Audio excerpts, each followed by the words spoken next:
Okay, there's a lot of talk about conversational hypnosis or using hypnosis in conversation, so I thought it would be quite fun to do a quick video on it, so let's have a think about it. The easiest way to use conversational hypnosis is to use what are known as embedded commands.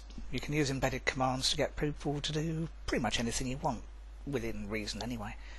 You couldn't get them to open their checkbook and clear their bank account to you, but there's enough scammers online that do that anyway, so you don't really need to do that one. But generally speaking, obviously it's better if people want to do something, but you can use hints and things like that in the embedded commands. And you can use words like now and relax, go deeper, or let yourself to sort of help things. So for instance, you might say, imagine a really nice situation, somewhere relaxing, and imagine that we're now. So you can get them on a beach or whatever, and you can just drop them into a really relaxed state without them even really thinking about it. Most people are quite happy to daydream. You can use relax or go deeper, but that's sometimes works in conversational hypnosis, sometimes doesn't. You need to play around with it a little bit. You can certainly use things like let yourself imagine, or let yourself go, or let yourself think about it. And then once you've induced it, yeah, you can use the go deepers and the relaxes to deepen the states and get them to go deeper. Remember also that negatives are quite difficult to process, and although I've written don't use negatives, obviously it's actually quite a good technique. It catches people unawares. The old classic obviously is don't think of a pink elephant, where the first thing you have to do is think of a pink elephant to clear it from your mind. But that's probably not the easiest thing to drop into a conversation casually.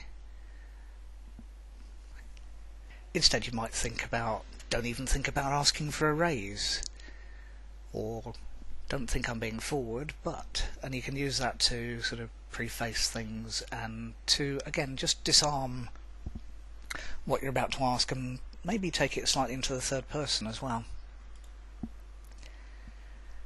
And of course that's what we just talked about, staying under the radar now, using negatives, using all sorts of different speech patterns. Actually, I'm sure once you start thinking about it, you'll bring up all sorts of things that you can drop hypnosis into conversation very quickly, very easily.